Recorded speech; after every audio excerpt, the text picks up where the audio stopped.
théorie des graphes. Nous allons aborder ici une notion de base. Alors, qu'est-ce que c'est qu'un graphe? C'est un ensemble de points et de segments. On va avoir des points ici qui sont reliés par des segments. Voilà le plan de Paris, qui est un exemple de graphe. Un autre plan dans lequel on peut voir ici qu'il y a certaines rues, on peut les emprunter seulement dans un sens particulier. Cela va avoir un impact. Un autre type de graphe, c'est CATH10, c'est la formule du butane, qui est un hydrocarbure saturé de la famille des alcanes. Alors, deux types de graphes ici. Donc, ici vous voyez, il y a des arcs. On appelle ça un graphe orienté. Puis quand on peut circuler dans les deux sens, ici librement, on appelle ça un graphe non orienté. Ici, on a mis des valeurs sur les arcs ou sur les arêtes ici. Ça va représenter un coût, une valeur, une durée, un bénéfice. Par exemple ici, le temps que ça prend de passer de A vers B. Ici, la durée que ça va prendre de passer de B vers A, vers B. Alors, un peu de vocabulaire. Donc, dans les graphes orientés à gauche, ici, ce qu'on a là, on appelle ça un sommet. Et puis, ce qu'on a juste ici, on appelle ça un arc. Dans un graphe non orienté, on a des nœuds. Et ici, ce sont des arêtes.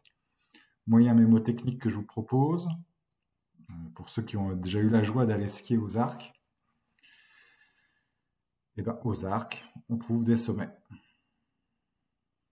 Dans un graphe non orienté, il y a des nœuds et des arêtes. Un petit peu de vocabulaire ici, c'est nécessaire, on va devoir prendre ça en compte plus tard dans certains algorithmes. Donc autour, on appelle ça les sommets adjacents. L'ordre du graphe, qu'est-ce que c'est que l'ordre du graphe? C'est tout simplement le nombre de nœuds ou de sommets ici qu'on va trouver dans un graphe. Ici, on en a 4. Le degré d'un nœud ici, considérons le nœud C, c'est le nombre d'arêtes dont il est l'extrémité. Donc ici, 1, 2, 3. Attention, cas particulier pour les boucles ici, il faut les compter 2 fois les boucles parce qu'elles ont 2 extrémités. Dans ce graphe, le degré de C, c'est 1, 2, 3, 4 et 5. Alors, qu'est-ce que c'est qu'une chaîne dans un graphe? Une chaîne basique, une chaîne, c'est une suite d'arêtes qui sont mises bout à bout pour relier deux nœuds dans un graphe. Donc, par exemple ici, A, C, B, de longueur 2, ou dans l'exemple, A, B, D, longueur 2, ou A, B, C, A, B, longueur 4. Okay, la longueur, c'est quoi? C'est le nombre de petits tirets qu'on va avoir là. Okay,